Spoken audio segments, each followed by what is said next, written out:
machiegni janeno mar LTN kamora mora maintie arwaki e chenro mar kuku mar wach ka an jakel chenro ni Kavin Otieno. Odiochieng' ma kawuono wan kod rawera molap dhoge ndong' ne komno mar siasa e yiero mabiro ma higa mar 2017. Abro miye thuolo mondo onyiswa ni en ng'ano to en wuod kanye, owuok kanye, to dwa chung' e kom mane. Machiegni. Erokamano ahinya Kavin Otieno. Agoni erokamano kuom miya thuolo ni mar mondo mi atwak ne jopiny. E nying mara en Otonde Daniel Mark. To milunga go dala kucho milunga ni Otonde Kotonde. To an ka antie kaka wuono ara mondo mi alose gi jopiny mondo wasolre paro mondo wang'e kaka gik moko nego bed ni timore. To mokwongo ara wacho ni an awuok Homa Bay Town East Ward, ja Kotidha, kendo dalawa entie Imboka. Iluongo ni ka jaduong' Otonde.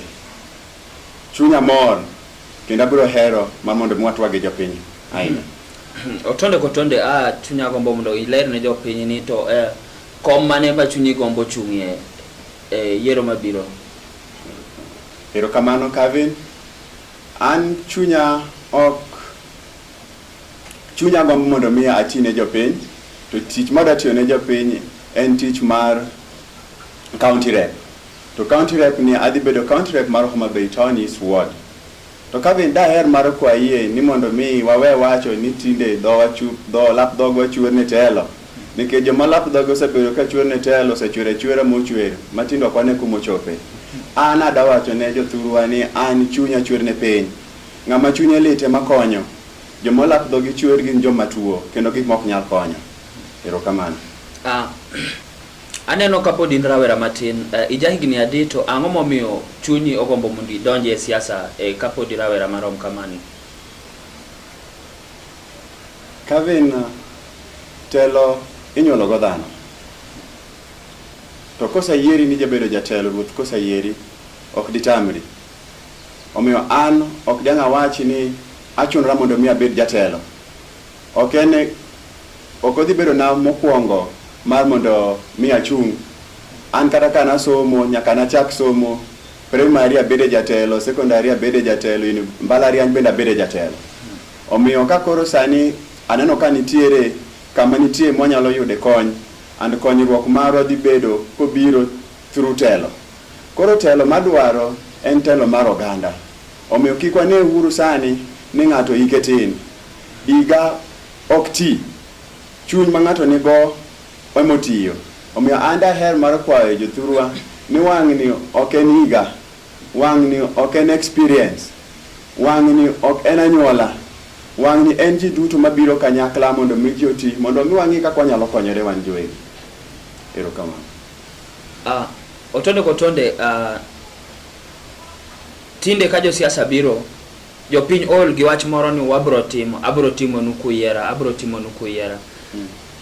Tinde jopiny dwaro inyisgi ni asetimo mae to ka uyiera abro timo ma. En ang'ono misetimo minyalo nyiso jopiny ma kisiemo negi to ginyalo wacho ni okay, kijana ni waneno koromo mondo wamiye telo. Kavin, biro bedo gima rach ka dang' abi e mbui ka e televisen kaka wuondo jopiny ni an nitiere gimoka masetimo. Ok ber ka riambo ne jopiny. To kaka nawacho ni mokwongo cha ni telo inyuolo go dhano kendo telo inyuolo go ng'ato. Ok daher mar wuondo jodalawa kod wuondo jothurwa na asatimo gimoro. To an gadieri ni pok atimo gimoro nikech pok omiyo opportunity. To ni wacho ni an wuoyi matin. Koro ka dang' awacho ni asatimo, ibiro penja na atime karang'o nikech an wuoyi matin. Emomiyo abiro ka kwaro jothurwa asaneno ka nitiere gik moko maricho monego bed ni loso. Yeu mondo miya nafas mondo mi alos gigi nikech kaka ne nyuola asabedo kaneno ga gigi odiochieng' kodiochieng'. To kata jomosomo wacho ne jodalawa ni ka in gi formula achiel miloso go gik moko pile ka pile, tineno ka formula no ok ti, nyaka wang'e unie ku formula machielo manyalo tiyo mondo mi okony oganda. To ok dang' awach ni nitie onge gima setimo. E sama wawuoye kodi ni an atemo mondo mi arom gi joyudhe, arom gi wamama, arom gi jodongo. Omiyo kuom wamama atemo mondo mi akonygi mondo mi gibed gi gimoro ma ginyalo duogo ohala miluongo ni table banking. Omiyo an sani kadhi dala to aromo gi ka wan dala to waromo gi jo mama wa manitiere, wa chokol gimoro ma wantiere go to wamiyo gi waketo gi aguchgi. Omiyo ka kiny ka gisa choko solro makamano, miyo mora manitiere ei grubno kodhi kasto nyalo yudo gimoro matis to goyo go biashache to kinyo yudo go kako ojiendeleza godo. Omiyo anda her mar kwayo jodalawa, jothurwa, ni wang'ni waweuru keto ni ng'ani osetimo kama, wang'iuru ni ng'ani nyalo timo gima chal nade, to be ber mondo mi ji ong'e ni nisi mang'o. Ada her mar kwayo ni onge di opportunity manosamiwa mondo mi watim gigi. Omiyo wakwayo din wang'ni imiya uru mo opportunity no mondo ung'i ka be wanyalo timo gik ma udwaro mondo mi otim. Ero waneno kikwayo thuolo mondo mi oyier kaka MCA ma Homa Bay Town Eastward e yiero mabiro. Ang'ono minyalo nyiso jowodni ni ka giyieri tibiro timo negi. En chenro mane miketo negi mar wodni mar konyo rowere, konyo mine, konyo jomachuo, konyo jomoti? Kevin, kada duoko penjo mipenja, en penjo maber ahinya kendo en penjo maleo. To en penjo ma ng'ato kopenjo to nyaka opare didek. Nikech e chuny dhano dwaro mondo mi odim gik mang'eny. But kochopo ga sama koro olosore mondo mi koro mondo gitim gigo to gibedo jo miriambo. Emomiyo ji duto koneno ga josiasa to giwacho ni josiasa gin jo miriambo. Adwa mondo mi ng'ise jothurwa ni ji te ok jo miriambo. Omiyo ng'ata mowacho gimoro, jo Kiswahili ne wacho ni ahadi ni deni. Gimi ipango ne jopiny nyaka dhi timnegi. Ka waweyo mana ada wacho ni nitiere gik mang'eny monego bed ni mitimonwa. Mwaneno ka walak ka wantie dala kocha. Minena, owetena ma gin jo-youth, wuonena kod jodongo manitiere. Ka bende yie mondo mi awe achakie gi jo-youth. Jothurwa uneno ga tinde ka tinde kwaneno ka jo-youth nitiere kor gweng', to aneno manigi ma ginyalo timo, jo-youth gin jok mitiyogo pile. Wang'ni adwani mondo mi jo-youth ong'e ni kare gimbe sa osechopo mondo mi koro kik ti kodgi. Mondo mi achiel kuomgi mondo mi dhi obede kacha, mondo nyisgi ni mae gima onego bed ni watimo mondo mi owe ti kodwa. Jo-youth wa nitiere gi mijing'o mang'eny kendo gitwaro telo manyalo konyo ngimagi. Omiyo an daher mar nyiso jo-youth wa manitiere e kor gweng' kod manitiere dala kocha ni wabeduru kanyakla. Ka ji ni kanyakla ji nyalo timo gik mang'eny. Ka wakawo jo-youth wa waketo kanyakla, waloso grube, to grube gi gero gi ma grube obedo gik madongo, mobedo sako, mago biro bedo gik mabiro konyo jo-youth wa. Kevin, lwete wa bich gi ok chale, ok romre. Omiyo yudo ka nitiere ng'at mana diher mar mondo mi odhi skul, to skul noko yudo fee mano nyalo dhi go skul. Daher mar nyiso youth wa manitiere ni wang'ni udhi yudo opportunity mar mondo mi udog skul usom gik mudwaro. Nitie jo-youth mantie mang'eny kae maneno ni en ga pikone madipo kodwa ni mondo mi oriembe. To kodhi e barabara to polise chande nikech oonge gi driving license. Adwaro nyiso jo-youth wa ni wang'ni ka ukawo telo uketo lwet jo-youth wa ong'e gima udwaro nyoro, mudwaro kawuono kendo kiny ne udwar kendo. Wabiro duoku we skul mondo mu dhi e training go, ubed gi driving license makata kuriembo ga apiko e kor gweng' kacha to onge ng'ama chandu, utimo biasheche weyo maber. Adwaro nego podane mane youth, agombo ni mondo mi jo-youth bobede gi yo mane ginyalo chako go biashara. To biashara gi kichako nyaka gibed gi gimoro miluongo ni initial capital. Wabiro manyo yo, wabiro loso yore nikech nitie yore mang'eny, youth incentives projects manyalo konyo jo-youth mondo mi gichak biashara mondo giendelea godo. Kidhi kuom wamama, minena gin joma chunygi ler ahinya. Kendo an Kevin adwa nyisi ni an ng'ama odongo e lwet ng'ama miyo. Ang'eyo gima miyo nyalo timo kendo ang'eyo ma seche moko nyalo tamo gi timo. To dok aher dwaro mondo mi awuoye ma ok ginyal timo. Adwaro mondo mi awuoye ma ginyalo timo. Kineno kaka minena gin jok madwaro mondo mi odhi mbele gi biashara. Nitie gik matindo biro miluongo ni table banking. Awadwa her mar minena mondo mi obede gi yud kaka wanyalo konyogi gibede gi table banking maka kinyo chopo to ginyalo dhi giyude gimoro gitimogo biashara gi giendeleza go maisha gi kendo giendeleza go familia margi. Mar ariyo gombo ni mondo mi gibede gi grube gi ka gibede kanyakla to grube gi madhi fomo sako miwacho ni kaka moro Mama County koro nitie goni to kang'eyo kaka okapar ni jo ward na nitie mang'eny daher mar mondo mi wabede gi sako moro kaka mar Homa Bay Town East Ward ma minena manitie Homa Bay Town East Ward kendo youth manitie Town East Ward bede gi sako maka gintie ma kanitie shida ginyalo dhi giyude gimoro kendo gikonyore go gidhi godo mbele.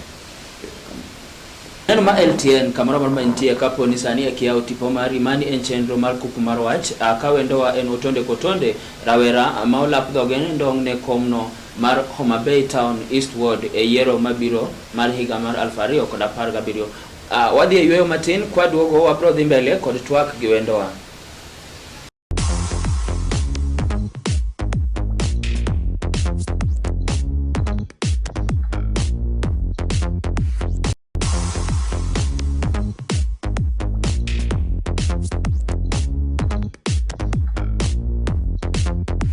Donde seche duto kata ndalo mang'eny ka jo siasa campaign gi jowacho kaka gibro konyo mine kod rowere to joma chuo gi jomoti wich wilgo. In gi chenro mane ne joma chuo kod jomoti? Kevin, en gima lit ahinya ka ndalo duto jotelo ma wayiero kabiro go siasa to giwacho mana wach mine kod youth kende. Koro wigi wil ga gi pile ni nitie jodongo be manitie ka kod wuone manitie ka. To daher mar wacho ni wuone wa kod jodongo gin jok malich ahinya e oganda. Kendo gin jok ma ka wiwo wilgo to gik mwatimo be ok losre. Iwinjo ka nitie wach ma wachore ni gima jaduong' nyalo neno kochung' an ok anyal neno kata ka idho wi gorofa. Mano en adiera. Omiyo jodongo kod wuone wagi onego bed ni keto gi mbele seche ma ji loso paro manyalo konyo jopiny. An wuone na kod jodongo manitiere abdwa her mondo mi aket gi machiegni koda. Nikech ka nitiere kama dhie marach gin jok monego bed ni ng'isa ni wuoda kama kore chiemo ni to rach. Jopiny dwaro mondo mi tim kama. Omiyo an joma dongo dwa naket buta machiegni ahinya. Apart from keto gi buta, daher mar ng'iso jodalawa kod jothurwa niya jothurwa jodongo wagi nyaka koro wang'i kaka waketo gi machiegni. To kama wada keto gi machiegni daher ni ka wane Homa Bay Town East Ward mondo mi wabede gi a social fund manyaka bedo ka koro konyo jowagi jodongo ma koro ok nyal inyalo kony gi nade. Jodalawa kod jothurwa uneno ka nitiere gik moko ma ji wacho ni ok nyalre. To ji wacho ni ok nyalre ne kech ji pok otemo. To jaji bedie ni osatemo motamore to ji nyalo wacho ni adieri ma osatamore to be onge gima ditamre chutho. Gik moko itema to be losore alosa. Kidhi e pinje maoko yudo ka joma jodongo gin joma ok chandre. Yudo ka sirikal oketo negi yo ma gikonyore go ka gisetiyo ne sirikal moromo kama higa ma koro ginyal dhi mbele gi tich nikech nitie higni ma koro ka wasechope tiyudo ka koro nguvu onge. Koro seche go nego bedwa ni gin jok ma wanya appreciate community wa nikech gin jok mosetemo timo gik madongo mag ji te neno. Daher mar wacho ni jodongo kod wuone na onego ketnegi a social fund ma ko gise bedo ka gin kacha nyalo yudo ka konyo gi yudo gi kendo e dwaro gi duto ok ka koro gidhi ka gimbe koka giwuotho ka gihongore ka yem nono ka gimanyo ka onego bed ni gikonyore. To be jodongo gi nyakwa ketgi top decision making mag county government and especially a Homa Bay Town East Ward. Jogi ma jok mabro keto so close to me mondo migi konya ka ginyisa yore monego bed ni waluwo nikech gin jok mosaneno mang'eny kendo gin jok mosetimo modhuro ka gikwiri ni kaber to karach to nyaka iwinji kaka in jatelo nikech jatelo en ng'ama ling to winjo modhuro to ka giwinjo modhuro to onego bed no make sole decision ok onyal bukore ni an masawacho ne matimore nikech ok jatelo no telre kendo otelo ne oganda. Omiyo ka dwaro mondo mi jotelo jodongo kod wuone nagi aketgi close aketgi machiegni koda mondo ginyisa ni kamae kaka onego nikech an nyathi ma pod kidoro kaka iwache. To ka kidoro ok danyal wacho ni anyalo telo ne ji more than 15,000 manie wuodna moge paro masolo kuom jodongo. Daher mar kwayo ni mondo mi jodongo kod wuonena daher mar kwayo ni yie mondo mi ubira. Abiro biro iru kendo abiro kwayo ni mondo mi uketa mbele kumiya paro maliw manyalo konyowa mondo mi watero Homa Bay mbele. Seche duto ndalo siasa waneno ka rowere itiyo kod marach kendo ka seche ma tulo owuok to waneno ka rowere emane e line ma mbele. En ang'o minyalo nyiso rowere nikech sani kwaneno kuma piny orie waneno ka moko kuom jotendwa osetere doho kalore kod gimiluongo ni hate speech kata wechego ma chocho achiel mar oganda. En ang'o no minyalo nyiso rowere e siasa mabiro ni? E ndalo duto kaka iwache Kevin, rowere osebedo kitiyo kodgi yore maricho sana, and especially kawadhi e siasa kama. To mane gimomiyo kaka an rawera matis awuok kendo adanyiso rowetena ni seche osechopo makoro nyaka wawe mondo mi kik ti kodwa. Oseti kodwa marach ma wan onge gimoro ma kata kwa dhi mbele kwa kwayo to wanyalo yudo. Daher mar nyiso gi ni wang'ni I'm going to be their face. Kendo danyiso gi ni if koka nyal timo gimarach ok onego be ni bide timo gimarach. Kik walu huru gik ma jodongo watimo, josiasa watimo maricho. Wang'iuru mabeyo man gitimo mondo mi walo. To kik wabed ni wan seche duto waluwo mana bang' jotelo, to kwaseluwo bang' jotelo titiyo kodwa e nek maundu mopogore moko konywa. Youth nyaka koro ng'e ni sani gik mana kwere watimo machon ma pod luwo nyaka kawuono. Gino ndi kata Biblos Kevin. Omiyo gik mwatimo kawuono kik uoni kata kawuono kwatimo gi to ok biluwa. Ko giluwa to nyithindwa gigo nyaka lo. Omiyo sama ng'ato dwa tiyo kodi marach ng'iye dalau, ng'irie yini ni kara ang'o midwaro adiera. Kik wabed ni watiyo kodwa marach. Dwa her mondo mi anyis jo youth ma wang'ni kik jo siasa bi ka nyiso ni wadwa tim kama to utimo kama ting'eni gino en rach adier. Ibiro maki kendo kosa magi tidhi tweyi to kose tweyi tiweye ito e jela kucha. To mano ok en gima ber ma dapor kadwaro mondo mi jo youth wa obed ni timore negi e ngimagi. Adwa her moro mi jo youth obed empowered kaka nwawacho cha. To empowerment margi wacho ni ang'eyo gima ne jo youth dwaro nyoro. Ang'eyo gima gidwaro kawuono kendo ang'eyo gima kiny gidwaro. To kendo sama gibiro ira kaka an youth wadgi, anyalo bedo ka giwacho mata ng'eni mae kako nego bed watime. Ka giwacho mata tang'eni kamano nego bedo ni time. Omiyo youth wetena, youth Homa Bay Town Eastward, daher mar kwayo ni nyithindwa wang'ni ng'iyeuru mbele. An achiel kuomu ka ng'iyo kaka dongo kendo kaka dongo e dala kacha, an adongo e dala kacha kendo ng'eyo kaka wachandore. Kan wadhi school majiwa, mwawuok majiwa, madhi high school, mawuok e high school, madhi e mbalariany, jodalawa onge gima ne nitie mana wan go. To dinaher ni ambi tiyo koda kaka jasiasa, dikoro kawuono aonge kawuoyo kodu. An adwa bedo jasiasa maka uneno tumor, kuneno tuneno positive values kuoma. Nikech aonge gi saa mabiro ng'ato biro tiyo koda ka ng'ise ni bakidi yanyi ng'ane tim kama. Kuwe ber budho. Kendo kama medo benwa daki wabiro benwa daki gi kuwe. Omiyo ka ng'isa dhi go ng'ane, to wuod ng'ane ong'e ni mane go min-gi, to min ng'ane ong'e mane go ni ikelo shida e kor gweng'. Ikelo chuki mang'eny mok dhi konyo kor gweng'. Omiyo yudhe wa nyaka sani ng'e gima wadwaro. Jodala wa wang'iuru mbele, nyithindwa wang'iuru mbele. Nikech koti kodwa, tibiro ti kodwa kamano, kendo ibiro ti kodwa kamano, ibiro timo kodwa to onge gima ber mabiro yudo. Ng'iyeuru gima udwaro wang'ni mondo mi walok Homa Bay obed Homa Bay Town Eastward obed ward maber ma jo youth neno ka otondo kotonde Homa Bay Eastward sama walose ni nitie kod jatelo ma otelo ne miluongo ni Moluor Isaac Omolo. Inyalo rate na ditije kachopo sani. Kata ang'ono motimo marach mineno ka ikidonjo to ibro timo maber moingo kako timo. Kevin telinyolo go dhano, telo ok chun. Jatelo ma wan godo sani jopiny ong'e gimotimo. Kotimo maber jopiny biro duoke. To motimo marach be jopiny ong'eyo. To anda dero tem mar wacho ne jodalawa kod jothurwa. Ni jothurwa jatelo mantie motiyo sani ka miya tamalo mokwonga miye percentage mar 30. Nang'o?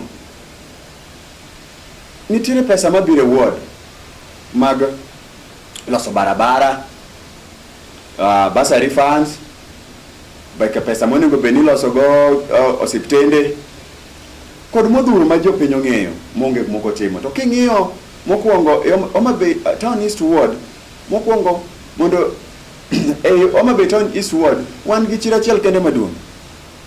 Nang'o? To ng'eni chiro gi manyalo bedo ka mine wadhi to gigoye biashara gi matis to giyude gik moro ma ginyalo konyrego. En ang'o manotame mondo mi odhi owuo gi county government mondo mi oyawe chiro moko ma dipo ka jowa nyalo goye biashara gi matis to giyude gik makonyogi. Nyithindo onego bed ni dhi school kendo en ng'ama osebedo japuonj mong'eyo ber somo. To ka ng'iyo nyithindwa iriembo ne fee to nitiere pesa monego bed ni konyo jowagi. To kiwe mano, osiptal nitiere monego bed ni igero. To osiptal ni monego bed ni igero pok otieke. Pesa gi gin pesa modhi kure. Barabara nitie monego bed ni igero. Pok itieko gero barabara. Pesa gi gidhi kure. To moloyo representation ei county assembly. Sani piny koro ochopo ma piny odhi digital ma koro nyaka ji bede iye kocha kendo kidwaro gik moko nyaka iwud ng'ama koro manyo gigi. To ka ng'ato ang' odhi en obedo mana e county assembly to kochung' to paro mani what about Homa Bay Town East Ward. Jothurwa mago gik moko dhi konyowa sani. Nyaka sani wabedi gi jatelo ma very vibrant. Mako dhi kacha to nyaka wach ni mae gik ma Homa Bay Town East dwaro mano onego bed ni timonegi. To pok otimnegi to ang'o mi pok otimgi? Otonde kotonde Israel Konani dhi chungi duond burano mar ODM. To wang'eyo ka ndalo machon no tungni osebete kochopo ndalo mar welo kata nomination. Ponono ni ok Nyasaye biro gwedhi mi yud komni. Ibro timang'o?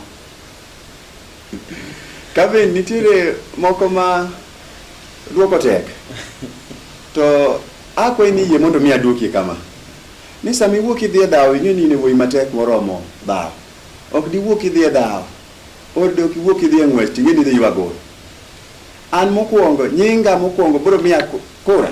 Iluonga ni Otonde Daniel Mark an ODM. Mano in short ODM. To ODM ne party mamanyo. Ang'a mondo miya party. Mane ticket man manyo. To kata king'iya Kavin kata kawuono king'iya ok ang'e ni biro miya interview ni. To yuda ka ane gine mar chama. Ma chama. Kendo anyibo yudo ka wan ma wan gi baba mbele kacha. Kama ko lwet baba to baba ng'isa ni lumbele ka. Omiyo an ng'ama osathawo ne party. To ka dhawo ne party wadwaro mondo mi lokruok obedie. Omiyo mano osetimore ka to machon. Wadwaro masani pok otimore. Ok danga ringa wachi ni an kang'o yomba ng'ama di yomba to en ng'a. To kata ka sani kwa chako ng'wech ang'eyo kendo an gadieri Kavin ni ka wachako ng'wech kawuono to jok mwachung' godo te jok moko chung' ni chiek. Onyadundo konyal neno mbele. Jodalawa jothurwa an achung' nikech aneno mbele. Nikech kata an wuoyi ma kineno to kichung' ing'iyo gi kocha inyalo neno. Aneno mbele ni Homa Bay Town East Ward. An onge ng'ama nyalo yomba e ODM kendo ang'e ni jopiny ni koda adhi yomo jogo okinyi mang'ich to an madhi bedo MCA manyien higa mar 2017. Akwayi mondo inyiswa wachni mogik. Adwa wacho weche adek mogik. Kavin, telo masani dwaro exposure. Exposure en ni ok depend e pesa ma county assembly kende. Nyaka bede gi yore wambe mwanyalo manyo go pesa ka oko mondo mi wakony go gandawa. Ta adwa nyiso jothurwa ni an gi that exposure. Kendo ka en manyo pesa, to biro manyo pesa go mondo mi okonyo gandawa ko wagero go siptende, wagero go skunde obed maber, wa upgrade go barabara to mondo mi gigo konjowa.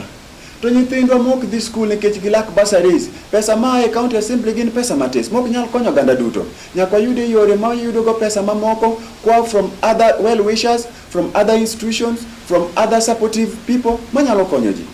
Namba 2 adwaro mondo mi akel jo Homa Bay Town East Ward kanyakla. Mondo mi wati kanyakla jo mosedhi mbele. Mondo mi obi okonyo mondo wainua uchumi mar Homa Bay East Ward. Barabara ok denga wuon jothurwa ni anyalo gero.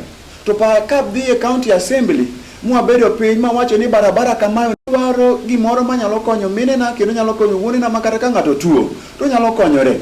Agombo ni ka omiya telo ni to got ko kech piny biro bedo gi ambulance.